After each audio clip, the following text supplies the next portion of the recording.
What's up, everybody? Welcome back to Box. Today we're doing a heavily delayed Zelda Skyward Sword HD unboxing. It's delayed because the actual game and its pre-order bonuses were lost in the post, and then I had to order from somewhere else, and yeah, so I finally have it. Sorry. And we're going to unbox kind of all the stuff that came out for it, as far as I'm aware anyway, for the in the UK. The Steelbook and the Keychain, I got these from Shop2, and they do sell them in stock as of recording, but if you want them, make sure you jump on that. Game also had a t-shirt, which is where I originally ordered it from, but that's the one that got lost, so yeah. The Joy-Cons, they were in stock at Nintendo still, not 100% sure they still are though. I mean, they were kind of floating in and out, so if you see some in stock and you want them, make sure you grab them. The Amiibo, same kind of deal. Pretty hard to find at this point without paying some scalpers on eBay. But yeah, we will crack into the keychain first. So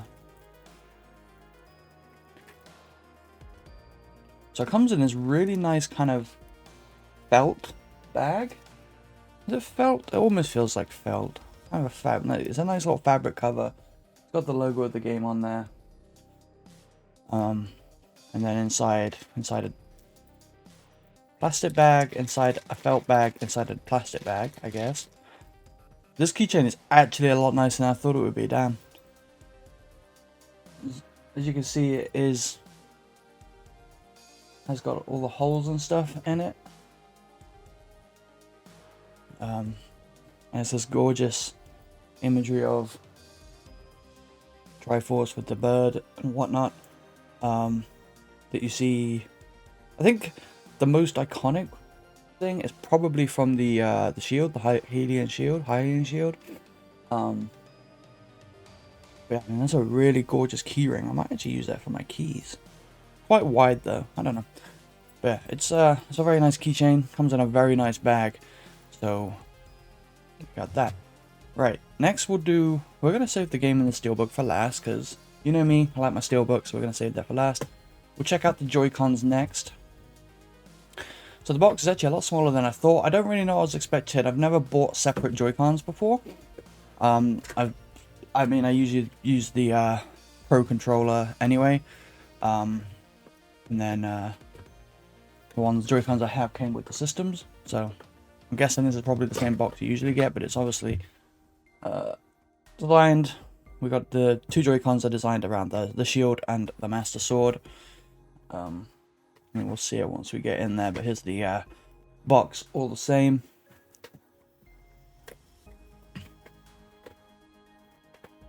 Right, so you got your instructions, which, I mean, I'm sure if you've played a Switch, you know how to work a Joy-Con. Controller of Joy. Okay, so the controllers come in plastic and in bubble wrap, so hopefully, and the wrist straps come in plastic as well. A lot of plastic. Wow. So here's the wrist straps. Hopefully this shows up, but you can see the different colors. One's more grey, one's more white. The grey obviously is for, according to the image, the grey's for the shield and the white's for the sword. I guess that makes sense given, but I mean, you can put them on either one, mix and match it. So here's the shield one. As you can see, we've got this gorgeous imagery that you just, ooh. Okay, so all of this is nice and smooth. There's a gold kind of design around it, but then this red part actually has a little bit of texture to it. I'm not sure if that would rub off easily. Potentially it could. All of this, I guess, potentially could, but this feels pretty, it's pretty nice, and it makes it, I'm guessing that's what makes it stand out a bit more than the rest of it. You really get that kind of standout look from the red thing. The rest of it is all very much this plain deep blue color, which I'm very much a fan of. It's a very nice blue. And then the Master Sword is purple to match the hilt. Again, it's got these around the buttons, you've got the same kind of gold diamonds. Which, I mean, if we take a look at the Master Sword, you can see it's kind of like this part at the middle of the top of the hilt. Down here you've got the Triforce. Again, this one does not stand out as much as that red Hylian shield one. Even getting it shot on camera, it's kind of, there we go. Kind of a pain. Kind of very much depends on the lighting that you display on it. Again, gold designed to make it look very much like the Master Sword is. So here they are side by side. I mean, you can see the red definitely stands out a lot more than this kind of design on the right, depending on the lighting. So the grey one goes on there. White one goes on there. And there you have it. That's your the Joy-Cons.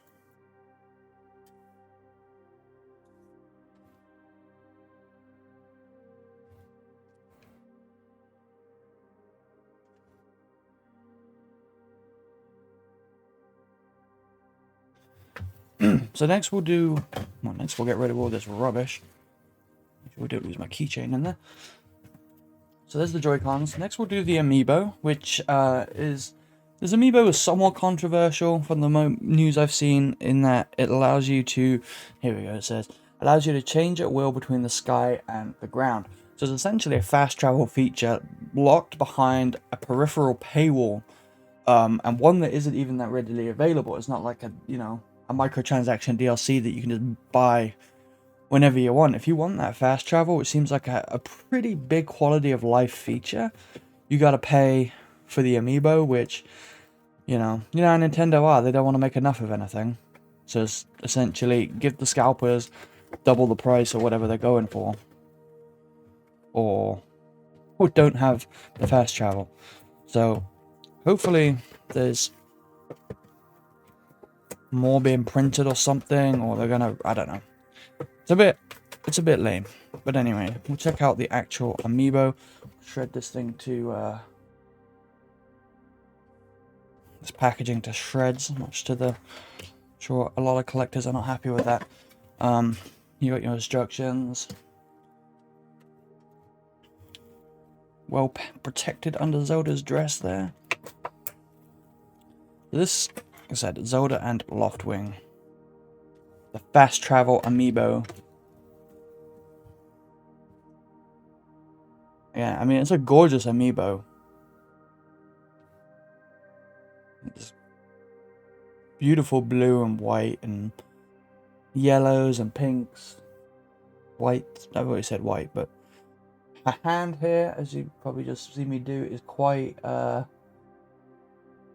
flimsy. So I mean, if you're actively using this for its purpose, then you want to be careful not to snap that off. But it is quite flexible, so it seems like snapping it off would be a hard task. But I mean, you know, if you caught it wrong like there, you'd probably be in for a bad time.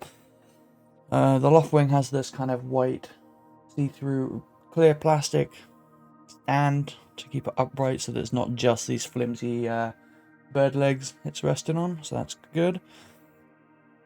Makes it feel actually pretty sturdy. The hand is really the only part that feels like it's something to be careful of.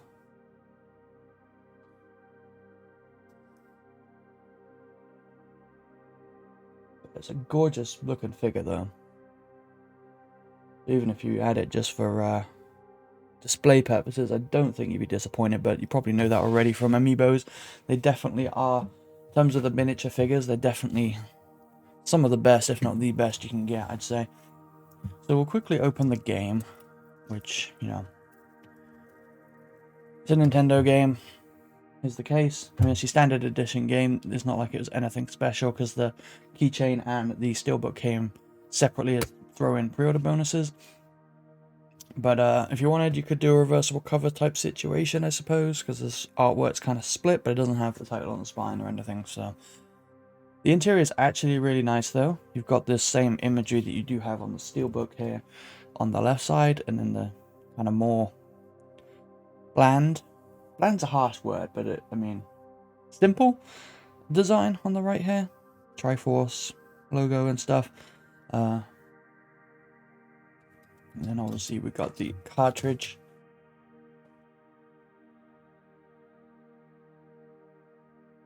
which, you know, unfortunately I'm in the UK, so we have the massive PEGI 12 thing that fills up a lot of the display thing, which unfortunate. So obviously I have had a quick peek at this Steelbook. I haven't opened it, as you see me, I'm opening it right now. But I have peeked at a couple of things about this, just from opening it from the package when it came. I'm pretty excited to talk about.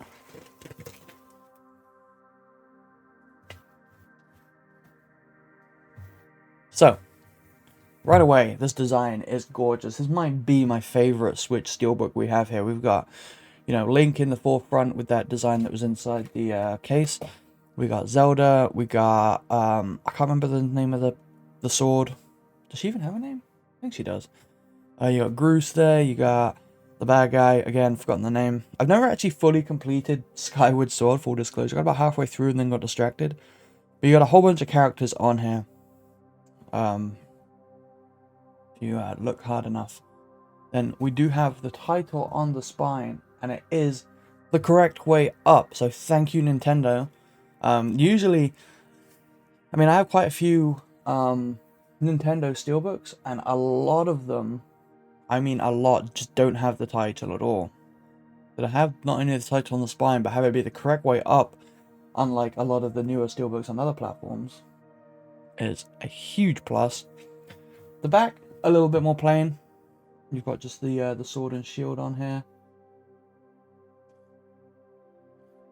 But again, the way they have that feathered white border on it makes it really glow, in my opinion. Makes it look really nice. I have the inside, something I haven't seen, so we can look at this together. Ooh. Okay, so we've got the three. I can't remember the name. I am so sorry, I'm blanking on everything today. But the three symbols of the gems. Is that no? It's Ocarina of Time. But yeah, I mean, is that Earth, Wind, and Fire maybe, or Earth, Water? I don't know.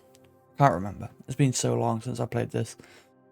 But yeah, you do have the Triforce right there in the middle, but obviously it's kind of messed up by the spine here. And it's not quite central. Which is slightly aggravating. But yeah, I mean, it's a pretty cool interior design. I think it could have been nicer. There's a lot of bright, vibrant colors in basically all Nintendo games, but especially the Zelda series. Or the Mario series is probably more known for it. But I think they could have done something a bit more colorful with this interior. But it's still a gorgeous Steelbook all the same. Especially this cover. They're showing up quite dark on the camera. Again, the lighting being a key factor here. So yeah.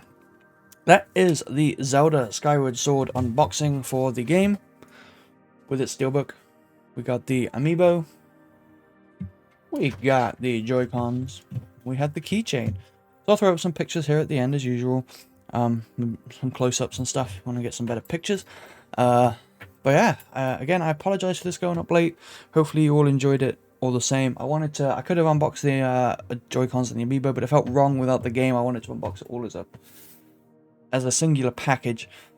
But yeah, let me know if you've been playing this in the comments below. I'll hopefully be playing it after I finish my Tomb Raider games over on my Twitch channel. That is the plan at the moment anyway, so make sure to follow me on there if you want to come and check me out playing it for the second-ish 1/2 time. Be the second time up to a certain point, and then it'll all be new to me after that. But I love me some Zelda, so very excited to get into this. And yeah, I've just noticed the wrist straps. I don't know if this shows up at all, but the color is very slightly different, I think, in these wrist straps. Probably doesn't show up that well. This one looks more purple for the sword, and then more blue for the Joy-Con. Anyway, I'll quit rambling. Thanks again, guys, for watching. I hope you enjoyed it. If you did, make sure to give me a thumbs up. If you'd like to see more content, make sure to hit that subscribe button. And if you'd like to know exactly when it goes live, you can go ahead and hit that bell. Or you can join the Discord. All the videos get posted in there too, along with when I go live on Twitch. And you can hang out with some other people that just want to talk about video games and hang out, and some generally cool people in there. So that link again in the description. But I'll leave you guys to check out these pictures, and I hope you'll have a great day. I hope you're staying safe. I'll see you next time.